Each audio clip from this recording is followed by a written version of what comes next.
This is a fan-generated show. If you'd like to support us, please go to jamieglazov.com. Also, don't forget to subscribe to our new Rumble channel. All your support is greatly appreciated. Hello, ladies and gentlemen. I'm thrilled to announce the release of my new book, Obama's True Legacy: How He Transformed America.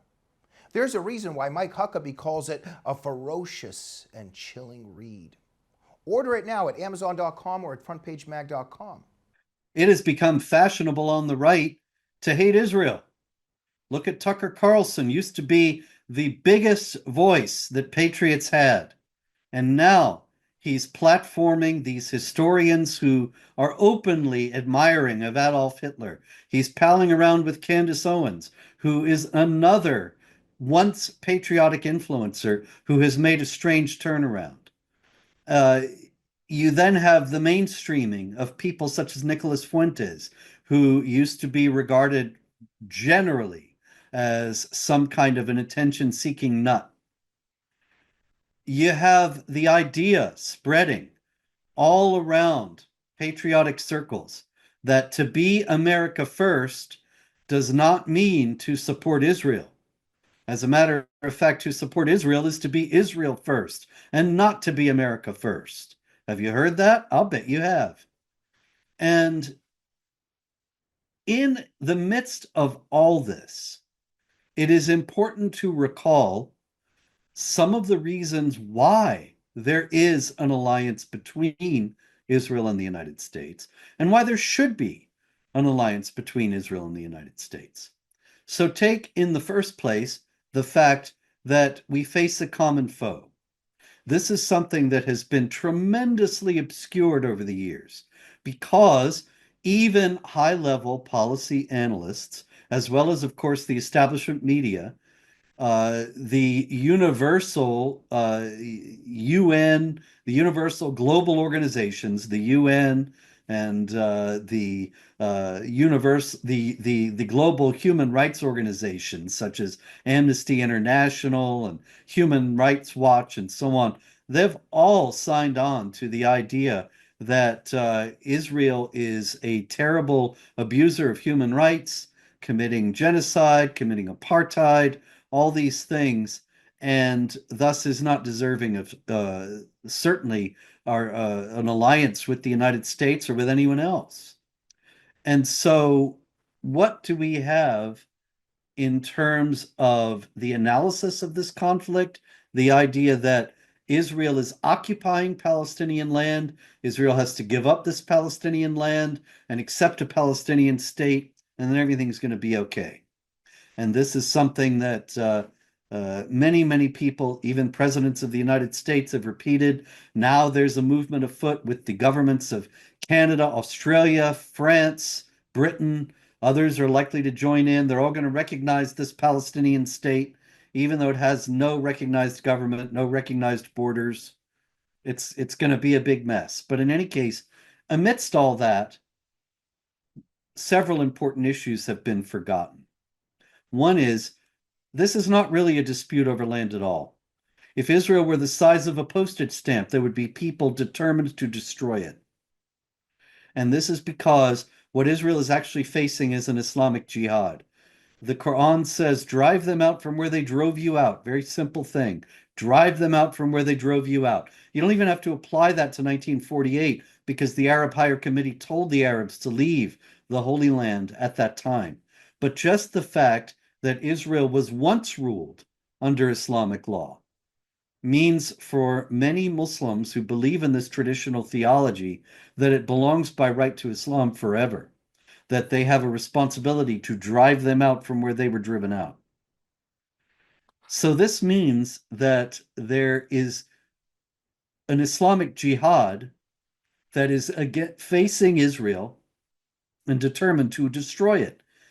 The Palestinian leaders routinely make this very clear in all the communiques regarding the nature of the conflict, from Palestinian Authority President Mahmoud Abbas, from Hamas, which has ruled Gaza since 2007, from Hezbollah in Lebanon, and from the Islamic Republic of Iran that's bankrolling all of these. They all go back to Islam over and over again. and explain the conflict by talking about Islam. The first thing, however, that American policymakers and foreign policy analysts dismiss and never talk about when they're talking about this conflict is Islam. So, what are we to make of this? The reality is that if this really has to do with Islam, then the same people who are trying to destroy Israel are the same people who tried to destroy the United States. Now, you might think, well, that's hyperbole. They flew planes into a couple of buildings. Make no mistake, on 9/11, they were hoping to destroy the nation's economic and political power by striking the World Trade Center, which they associated with American economic power, the Pentagon, and the third plane was likely to hit the White House. And they hoped at very least to drastically weaken America economically and politically. In many ways, actually, they succeeded in doing those things. But it's an Islamic Jihad. The idea ultimately, the goal, overarching goal, is to destroy the United States ultimately, whenever this is possible, and replace it with an Islamic state. Now, you may think, well, that's fanciful, that's ridiculous. Sure, but a lot of people are going to die in the pursuit of that goal and already have. Now, you have people who hold the same ideology. You read Muhammad Atta's communiques, you read Osama bin Laden's fatwas declaring jihad against the United States. It's the same ideology, the same belief system, the same goals as that of Hamas and Hezbollah and Palestinian Islamic Jihad and the rest that are arrayed against Israel. So, the United States should ally with people who face a common enemy. That goes not just for Israel, but for India and other states as well. And the United States should reevaluate its alliances with states that are aiding this jihad that ultimately will turn against the United States itself. And that would be Pakistan and Turkey primarily, but others as well. Now, if we are to ally with states that face a common enemy, then there you go. That's Israel right up there.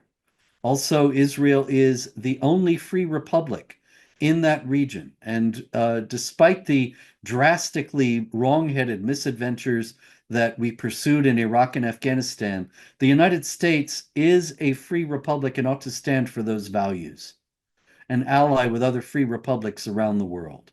And so that includes Israel yet again. All the business about apartheid, it's nonsense. There is no apartheid in Israel. There are 2 million Arab Israelis out of a population of 10 million in Israel, and they enjoy full equality of rights with Israelis, with Jewish Israelis. They do not have any restrictions on their activities, and they even have representation in the Israeli Knesset. Now I ask you, how many Jews serve in the various parliaments of the various Arab and Muslim states surrounding Israel? The answer to that would be 0. How many Arabs serve in the Knesset? Quite a few. So, which is the apartheid state? Where do Jews enjoy equality of rights with Arabs in any Arab or Muslim country anywhere in the world? There is no such place. Do Arab Israelis enjoy full equality of rights with Israelis? Jewish Israelis? Yes, in Israel. So where's the apartheid? As for the genocide, the Hamas Gaza Ministry of Health has been the primary source for information about the casualties in Gaza. And they have more than once quietly rolled their numbers back, which was a tacit admission that their numbers were more propaganda than fact. And there have been studies that show that the number of civilians to combatants killed in this conflict has been about 1-to-1. That is the proportion of each. In Iraq and Afghanistan, the United States achieved a civilian to combatant ratio of about 9-to-1. And that's considered very good in modern urban warfare, in keeping the civilian casualties low. Israel has kept the civilian casualties much lower. And instead of getting the commendation of the world, it has been condemned and charged falsely with committing genocide. This is just false. It's propaganda designed to demonize Israel, and it's been quite effective.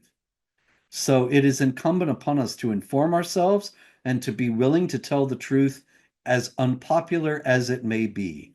The world is lining up against Israel. It's a tremendous injustice, and it could lead to murder on a grand scale yet again. We need to do what we can to head it off. Thank you. I'm Robert Spencer.